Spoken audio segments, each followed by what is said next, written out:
ইসলাম ধর্মে কি জাতিভেদ প্রথা আছে? উত্তর না, একদমই না। কিন্তু বাংলায় আমরা অন্যরকম বিষয় লক্ষ্য করি। উদাহরণ দিই।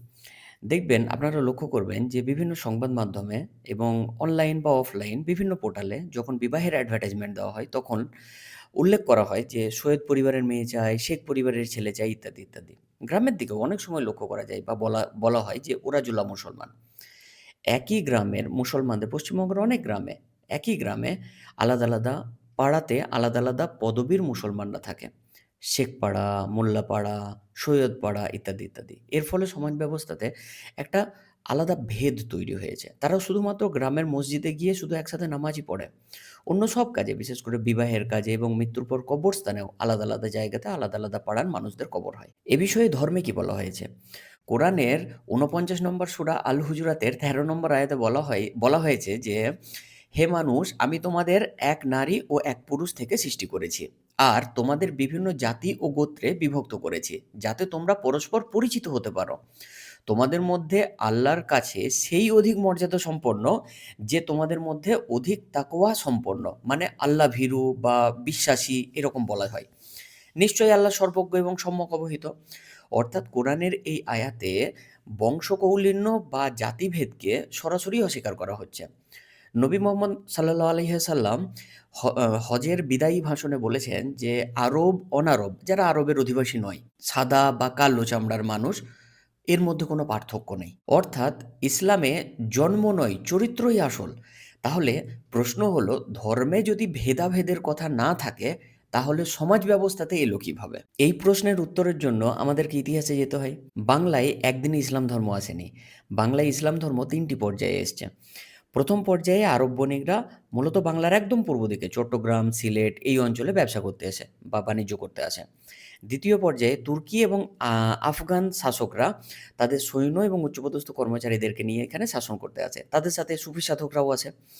এবার এই বাইরে থেকে যে উচ্চপদস্থ কর্মচারী এবং শাসকরা এসছেন, তারা নিজেদেরকে একটা সময়ের পর সমাজে উচ্চ এবং বাকিদের থেকে আলাদা বলে দাবি করতে থাকে।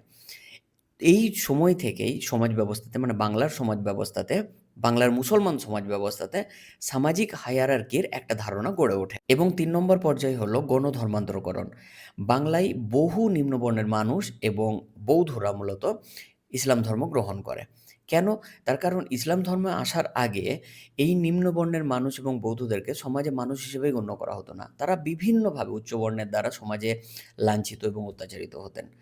তাদেরকে আ অপমানিত করা হতো। তাদেরকে সামাজিক কোনো স্বীকৃতি দেওয়া হতো না। যখন সুফি দরবেশরা এখানে বাংলাতে সামাজিক ইসলাম ধর্মের সাম্যের কথা বললেন, সামাজিক স্বীকৃতি লাভের কথা বললেন এবং খানকাতে একসাথে বসা, একসাথে খাওয়ার ব্যবস্থা শুরু করলেন, প্রথা শুরু করলেন, তখন এই নিম্নবর্ণের মানুষ এবং বৌদ্ধরা সুফি সাধকদের আদর্শের দ্বারা ইসলামের সাম্যের আদর্শ দ্বারা অনুপ্রাণিত হয়ে দলে, দলে তারা ইসলাম ধর্ম গ্রহণ করলেন। ইসলাম ধর্ম তারা গ্রহণ করলেন সম্মানের আশায়। তারা সম্মান পেলেন। কিন্তু সামাজিক পরিচয়ের কোনো পরিবর্তন হলো না। সমস্যা হলো যে ধর্মান্তরকরণ হওয়ার আগে যে জাতিভেদ প্রথার মধ্যে তারা ছিলেন, ধর্মান্তরিত হয়ে যাওয়ার পর সমাজ ব্যবস্থাতে মানে বাংলার মুসলমান, নতুন মুসলমান সমাজ ব্যবস্থাতে সেই পূর্ব জাতিভেদ প্রথাটাকে নতুন নামে প্রচারিত হয়ে গেল বা নতুন নামে প্রচলিত হতে শুরু করলো। এভাবে বাংলার মুসলমান সমাজে তৈরি হলো ২ টি আলাদা গ্রুপ।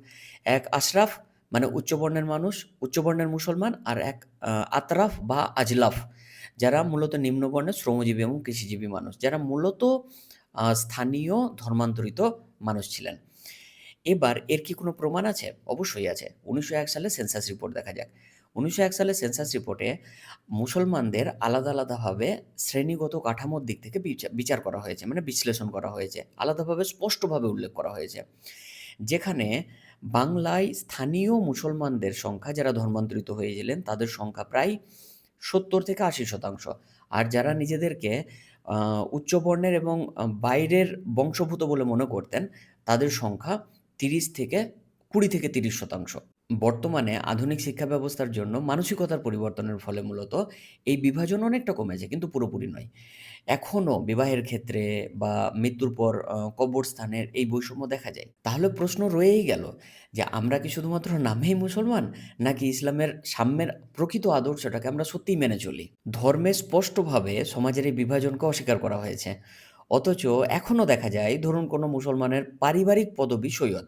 সে বাকি মুসলমানের থেকে নিজেকে আলাদা করার জন্য নামের সাথে সৈয়দ পদবীকে গর্বের সাথে বহন করে নিয়ে চলেছে। ধর্মে যদি সাম্যের কথা বলে আর সমাজ যদি বৈষম্য তৈরি করে, তাহলে দোষ কার? ধর্মের নাকি আমাদের বোঝার অক্ষমতা?